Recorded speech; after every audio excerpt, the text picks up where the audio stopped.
Okay, it's time for the line call. Brian Kraus is here from Skechers, the merchandising executive for them in the pickleball sphere as it relates to us. Brian, thanks for joining us on the show. How are things for you there in Southern California?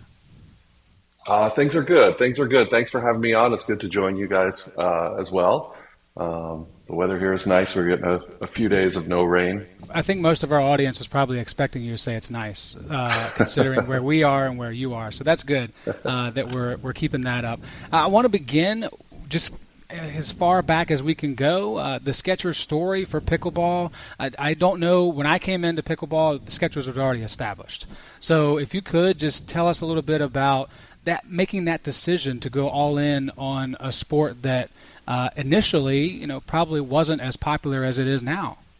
So it goes back to, we've had a technical performance division for about 15 years at Skechers. Skechers is a 32, 33-year-old company.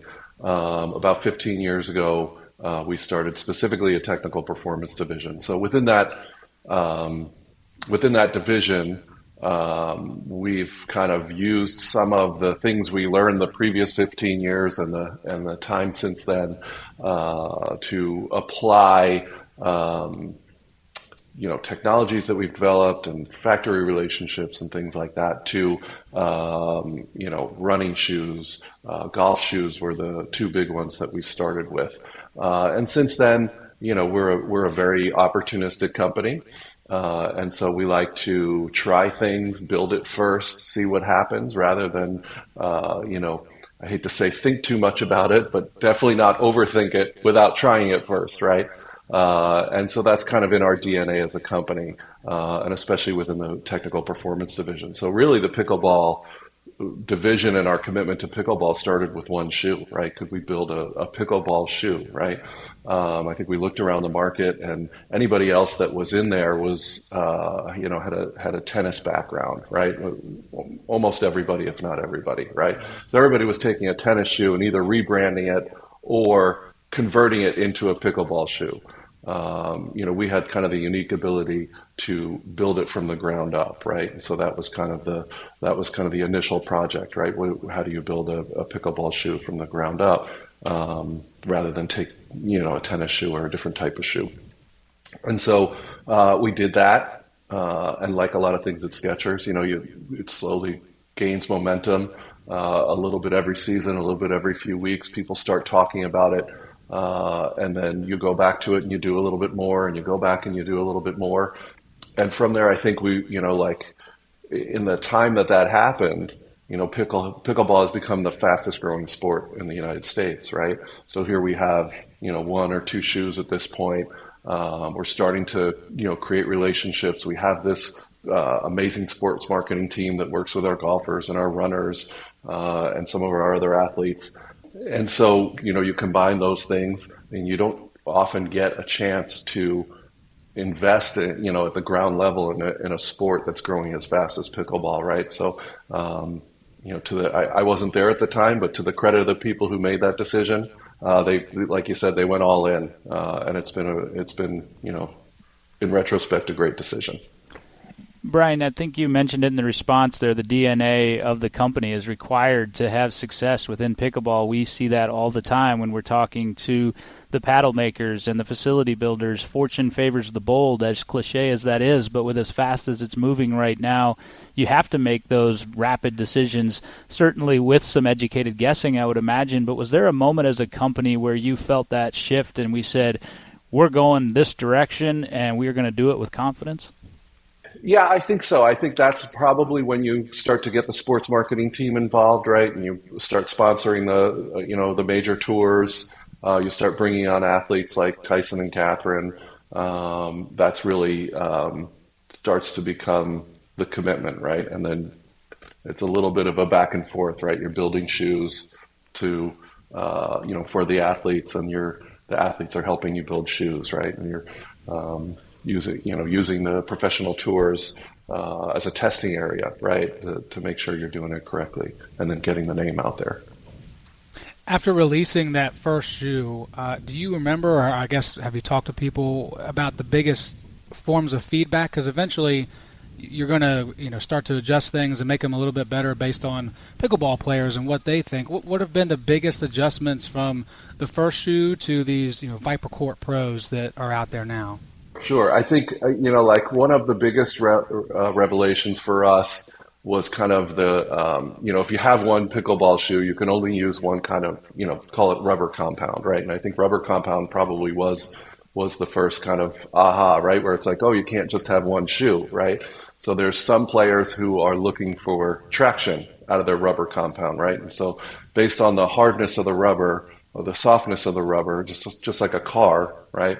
You're either going to get a lot of grip or a little bit of slip, right? And then there's two kinds of players. If you're Tyson McGuffin and you're running around the court and you're stopping on a dime and you need a little bit of slip, right? You need that rubber to slip a little bit. If you're not that type of player and you're looking for traction and stability, then you need more grip than slip, right? So that idea that we need to have two different kinds of rubber compounds.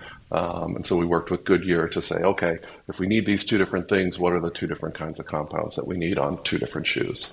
Certainly the playability of any athletic shoe is paramount. No one's going to care what it looks like if it's not playing well for them. But then the second part of that is we all care what it looks like, and we all want the coolest shoes on our feet. I have kind of behind the scenes a little bit of knowledge as to where you guys are going. But when you started to diversify that line of shoes from a playability standpoint and brought the design in, where does that allow you to head now in terms of a pickleball line of Skechers footwear?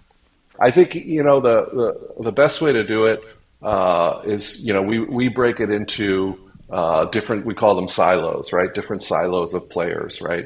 And so you can have a player who, we'll call it a speed player, right? And that's your highest end professional player that's going to chase down every single shot, right? And then you have more of a control player. That's someone who's going to be up on the, at the non-volley zone and they're looking for stability. They might be looking for a little bit more comfort.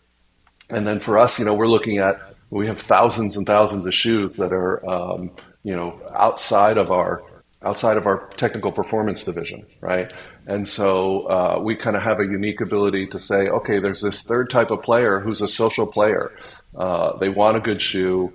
It needs to have, it needs to be durable enough. It needs to be comfortable enough. It needs to provide lateral support. But to your point, it needs to look good, right? And you have a few different opinions about what look good means, right? So the speed shoes that are, all in on pickleball, the control shoes that are all in on pickleball, those need to look good to those players. But what the social player might be looking for is totally different. So we're kind of, if you look at it through those three different lenses, and then you start applying different, either price points or feature levels or where this player is willing to be in a shoe, you kind of quickly get to, 9 or 10 different distinct models per gender. And that's how you get to, a product line that kind of hopefully serves the entire market. I think that pretty much describes pickleball players to a T as well. That none of us like the same thing, for sure. I want to be the one that has the neon and the flashy, and then other people just want to be dark and in the shadows. So that sounds like a really tough job for you guys. I want to get to the performance pickleball. That's where we are, Performance Pickleball RVA. Our perspective on this, and just your overall thoughts on the biggest benefits of getting partnered with facilities. It could be one thing to just stay with the top pro levels and be on those tours and be the commercials that get seen all the time on those broadcasts, but to go all in on local facilities, to be a name that people are used to seeing when they come in and just play from 7 to 9 in the morning. Why is that seen as such an important part of this Skechers Pickleball brand? Well, it's kind of like I said before, where you don't get the chance to go all in on a sport as early as this, right? A sport that's growing as fast as early as this. I come from an action sport background, and I started that in the when I got out of college in the 1990s, right, late 1990s, and so I've been a part of sports like snowboarding. That was one of the fastest growing sports, and there's a realization that while you need to invest at the national level, right, you need to invest in the best athletes, you need to do all those things, equally as important, if not more important, is the grassroots local investment, right? And that's what you guys represent. And so when we find somebody who's doing as good a job as you guys are, I mean, you couldn't be doing a better job at where your facility is, right? The events that you're bringing in, the way you display our brand, and the way you display, any of your sponsors, right? It's just, it's the best expression of a local facility, and we're just happy to be a part of that, right? So it's really a 50-50 investment on the grassroots piece, and then on kind of the things you see, the flashier things, yeah. And I think from our perspective as a facility, because you do have that national prominence and global prominence, I suppose, in pickleball right now, when we put up the Skechers Stadium courts and we run those tournaments, certainly a lot of them are the high-level divisions, but all the way through the skill levels, they get their moments on the Skechers Stadium courts too, and it provides brand validity. So like you said, Tim White, I have to give him a shout-out from the marketing department. He actually came to us many months ago, and we've just had a delightful time working with him and incorporating Skechers into the performance brand and vice versa and all those things. It has really worked out wonderfully for us, which begs the question to us, because we know our chart map, where we're going, literally and figuratively in terms of our brand. Where ideally is Skechers going? And I know Joe wants to know if he can actually play in the slip-in technology that's about to come. We're getting great feedback from a lot of our athletes on the slip-in technology. And so kind of where we're going, we will continue to integrate all of our, technologies that we have as a company. That's kind of one of the great things about, I work for a very big company in a relatively small division, right? Like whether it's pickleball or even technical performance, right? We're half the size of the rest of or half the age of the rest of the company, right? And so we'll continue to take from them. Slip-ins is a big one for sure. We're getting great feedback on kind of the heel lock-in. And honestly, we were at the PGA show. We do multiple sports, and we were at the PGA show recently meeting with Matt Fitzpatrick, and we put the slip-in heel in his shoe. And generally, for the rest of the company, we call it hands-free slip-in technology. That's a little bit difficult to say in a technical performance shoe because we want you to tie it in, right? We want you to reach down and tie it in. So we can put the technology in there, and there's some benefit to it, but we can't, we're not going to put on there hands-free slip-ins technology. And so we kind of said, hey, how do you feel about this? We weren't sure how the athletes would feel. Do you want to leave it in? Do you want to take it out? If you have to tie your shoe anyway, does it matter? And he said, man, don't take that out. I love it. I love to be able to just kind of he's like, I still tie my shoes, but I love to be able to just put my shoes on the floor and put it down. And he did mention that, like your heel feels more locked in, and that's really part of where that technology comes from. And so we'll continue to, to kind of build that in and just make them slip on a little bit easier while still, maintaining that technical performance. Well, I got to go back because, Brian, you mentioned earlier that college was in the late 90s. That was the case for me, too. So we're of a similar age, but it also sounds like we have duality in pickleball and golf. You mentioned Matt Fitzpatrick. We've got a listenership that's nothing but pickleheads, so I do have to let them know Matt Fitzpatrick, U.S. Open golf champion and one of the top players. Right. I should have said that. I should have clarified. Thank you. Yeah, he's one of my favorites as well. And you mentioned snowboarding earlier.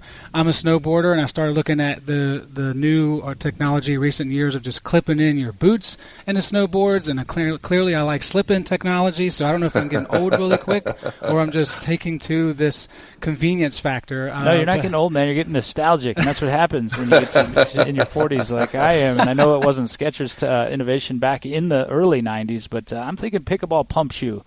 If we can figure that out. Find a way, right, for that. Hey, Brian, thanks so much for your time on this. You've been fantastic. Thanks for giving us a little bit of insight into what has been and what is to come. We really appreciate your time on the Stack podcast, and hopefully we'll be talking to you sometime in the future. Great. Well, thanks for having me on. It was great talking to you guys.